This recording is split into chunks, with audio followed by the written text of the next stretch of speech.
สบายดีสวัสดีพ่อแม่พี่น้องว่าจะเป็นฝั่งไทยหรือว่าฝั่งลาวกลับมาพบกับสองสาวไรบ้านนา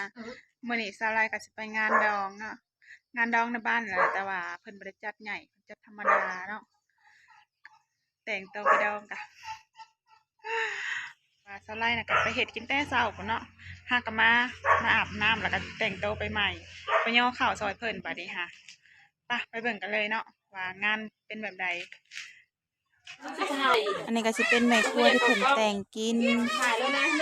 แต่ว่าคงกินเพิ่นก็สิ้นงัวถ้าเป็นดองนะเพิ่นต้องขังงัวเนาะเพิ่นก็จะมาอบมาลาบไว้ย้อนต้นยุ่งไว้ให้แล้วแม่ไปอาบฮะจะได้ว่าไปอาบนะชุบกับดิบปนกันของกินกันเนาะมีลาบแดงน้ำกับลาบขาวเกี๊ยมหับเคยตอนนี้ก็ยืนหาเคยเนาะเพราะว่าอันเคยเพิ่นกำลังแต่งตัวเพราะว่าเคยเนี่ยเป็นตัวบ้านแต่ว่าเพิ่นมาฮอดแล้วตอนนี้ก็เพิ่นกำลังแต่งตัวอยู่ทางนอกเนาะก็เลยยืนหาหับ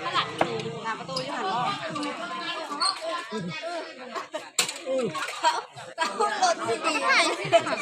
ไปยังไก่ส่งสิ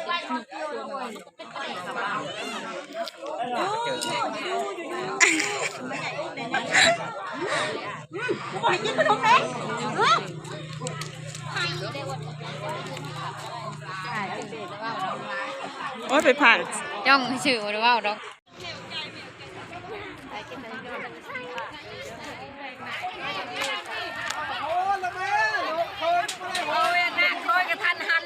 มีความงามเลย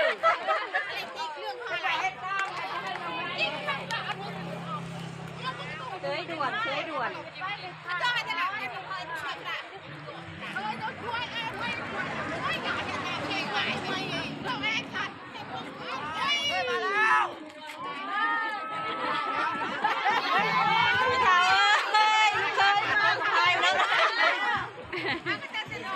ว่าตัวละพงกับพายเอา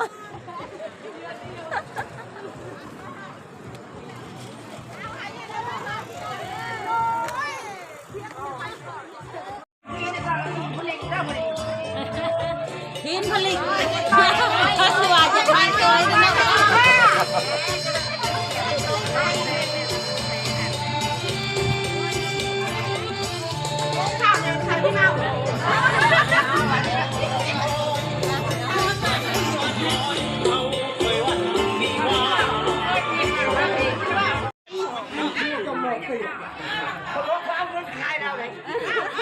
เรื่องของเจ้า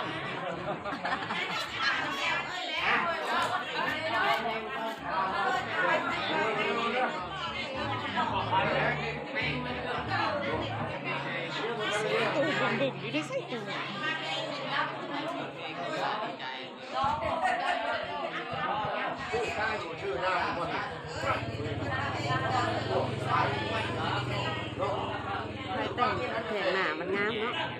มั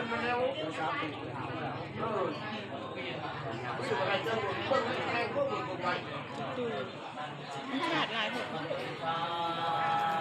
ชั้นหนึ่งหน้าอย่างเดียวเราหน้ากับเครื่องประดับ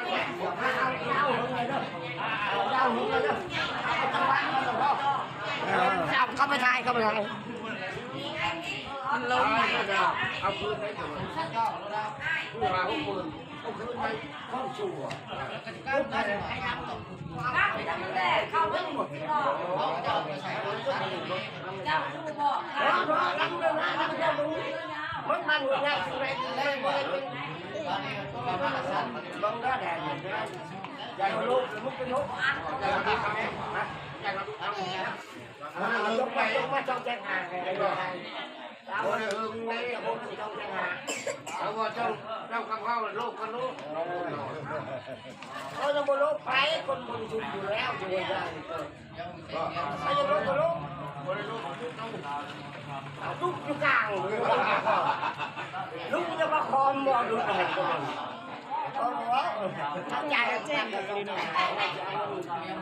สไลด์ก็จะขอจบคลิปเพียงเท่านี้ก็ได้พี่น้องฝากกดไลค์กดแชร์ฝากกดติดตามเพื่อเป็นกำลังใจให้สไลด์คลิปต่อไปในเด้อเราแจ้งตรง อามาปีจองแจ้งหา